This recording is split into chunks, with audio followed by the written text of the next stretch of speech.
நீங்க எல்லாம் பாத்திருப்பீங்க, நாங்க முதல் நாள்ல இருந்தே சொல்லிட்டு இருக்கோம், இது தமிழகம் முழுவதும் இது மாற்றத்திற்கான தேர்தல், எங்களுடைய தலைவர் அண்ணன் விஜய் அவர்களுக்கான தேர்தல்.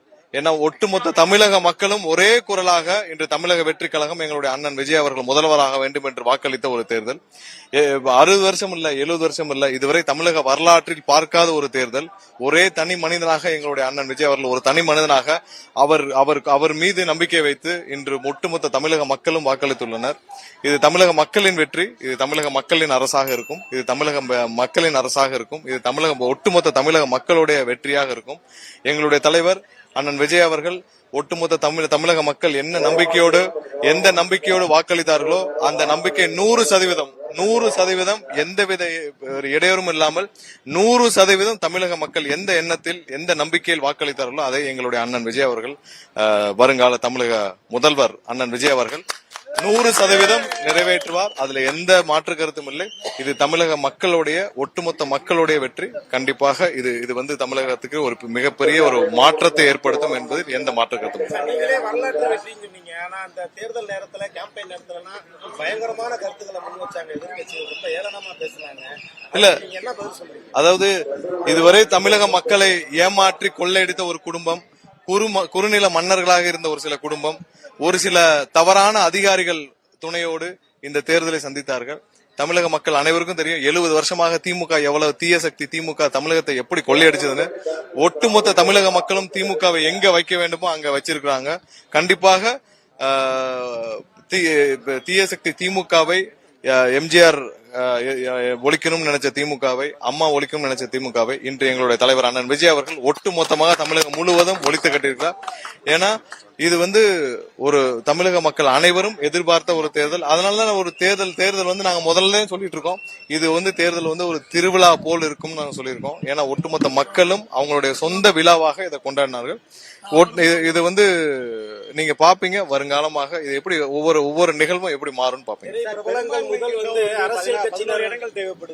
ஒட்டுமொத்த ரிசல்ட்டும் வரட்டும். ஏன்னா இன்னும் நிறைய இடத்துல கவுண்டிங் போயிட்டு இருக்கு, இன்னும் நிறைய இடத்துல இருக்கு. ஒட்டுமொத்த ரிசல்ட் மொத்தமா வரட்டும். அதுக்கப்புறம் நம்ம எங்களுடைய தலைவர் என்ன மாதிரியான முடிவுகள் எடுக்கிறாங்க. முதல் அரசியல் கட்சியில இருந்து எல்லா பேரும் வாழ்த்து தெரிவிக்கிறாங்க. கமலஹாசன் வந்து வித்தியாசமான முறையில வாழ்த்து தெரிவிச்சிருக்காரு. மீண்டும் ஸ்டாலின் வந்து கமலஹாசன் அவர்கள் வந்து அவர் கட்சியா இல்ல அவர் திமுக ஒரு அங்கமா இல்ல அவர் வந்து ரெட் பிக்ஸ் உடைய அங்கமானே தெரியல, அதாவது என்னது ரெட் ஜெயிண்ட் உடைய அங்கமானே தெரியல. அவர் ரெட் ஜெயிண்ட்டுக்காக ஏதாவது பேசுவாரு, அவரை நீங்க எடுத்துக்க வேண்டாம். நீங்க ஒட்டுமொத்த மக்களும் கொடுத்த ஒரு சர்ப்ரைஸ், ஒட்டுமொத்த மக்களும் வச்ச நம்பிக்கை நீங்க எல்லாம் பாத்திருப்பீங்க.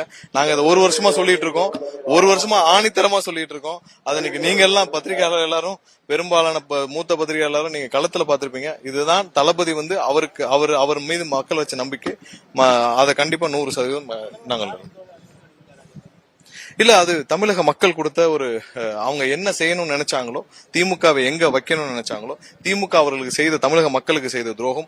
ஒரு குடும்பம் சும்மா போய் 1 லட்சம் கோடியை கொள்ளையடிச்சேன், 1 லட்சம் கோடியை ஏமாற்றி மக்களும் எடுத்தேன் இப்படின்னு வந்து எத்தனை வருஷம் மக்கள் பார்த்துட்டே இருப்பாங்க? எத்தனை வருஷம் ஒரு மாநிலத்திற்கு, ஒரு மக்களுக்கு, ஒரு 7-8 கோடி மக்களுக்கு இழைக்கப்படும் அநீதியை பார்த்துட்டே இருப்பாங்க.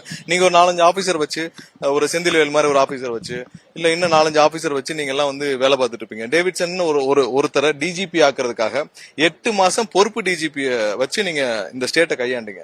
8 மாசம் ஒரு பொறுப்பு டிஜிபி வச்சு டேவிட்சன்ற ஒரு மனிதரை டிஜிபி ஆக்குறதுக்காக நீங்க வந்து 8 மாசம் தமிழக மக்களே வஞ்சித்தீங்க.